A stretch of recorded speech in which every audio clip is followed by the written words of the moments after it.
ایک دن ایک حکمران محل میں بیٹھا ہوا تھا۔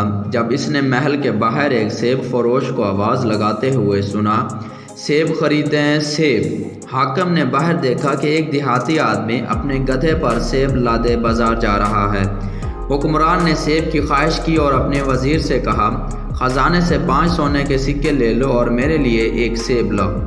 وزیر نے خزانے سے 5 سونے کے سکے نکالے اور اپنے معاون سے کہا، یہ 4 سونے کے سکے لیں اور ایک سیب لائیں۔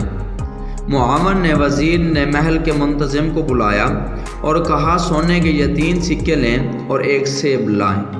محل کے منتظم نے محل کے چوکیداری منتظم کو بلایا اور کہا، یہ 2 سونے کے سکے لیں اور ایک سیب لائیں۔ چوکیداری کے منتظم نے گیٹ سپاہی کو بلایا اور کہا، یہ 1 سونے کا سکہ لے لو اور ایک سیب لاؤ۔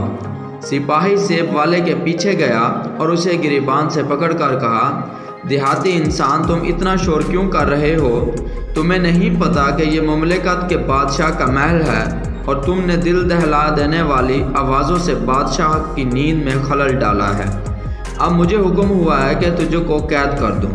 سیب فروش محل کے سپاہیوں کے قدموں میں گر گیا اور کہا، میں نے غلطی کی ہے جناب، اس گدھے کا بوجھ میری محنت کے 1 سال کا نتیجہ ہے۔ یہ لے لو لیکن مجھے قید کرنے سے معاف رکھو۔ سپاہی نے سارے سیب لیے اور آدھے اپنے پاس رکھے اور باقی اپنے منتظم افسر کو دے دیے، اور اس نے اس میں سے آدھے رکھے اور آدھے اوپر کے افسر کو دے دیے اور کہا کہ یہ 1 سونے کے سکے والے سیب ہیں۔ افسر نے ان سیبوں کو آدھا حصہ محل کے منتظم کو دیا۔ اس نے کہا کہ ان سیبوں کی قیمت 2 سونے کے سکے ہیں۔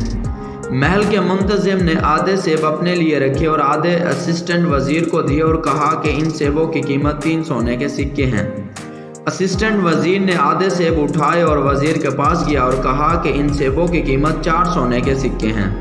وزیر نے آدھے سیب اپنے لیے رکھے اور اس طرح صرف 5 سیب لے کر حکمران کے پاس گیا اور کہا کہ یہ 5 سیب ہیں جن کی مالیت 5 سونے کے سکے ہیں۔ حاکم نے اپنے آپ سوچا کہ اس کے دور حکومت میں لوگ واقعی امیر اور خوشحال ہیں۔ کسان نے 5 سیب 5 سونے کے سکوں کے عوض فروخت کیے، ہر سونے کے سکے کے لیے 1 سیب۔ میرے ملک کے لوگ 1 سونے کے سکے کے عوض 1 سیب خریدتے ہیں، یعنی وہ امیر ہیں۔ اس لیے بہتر ہے کہ ٹیکس میں اضافہ کیا جائے اور محل کے خزانے کو بھر دیا جائے۔ اور پھر یوں عوام میں غربت بڑھتی ہی چلی گئی۔ فارسی ادب سے ماخوذ، یہی حال آج کل ہمارا ہے۔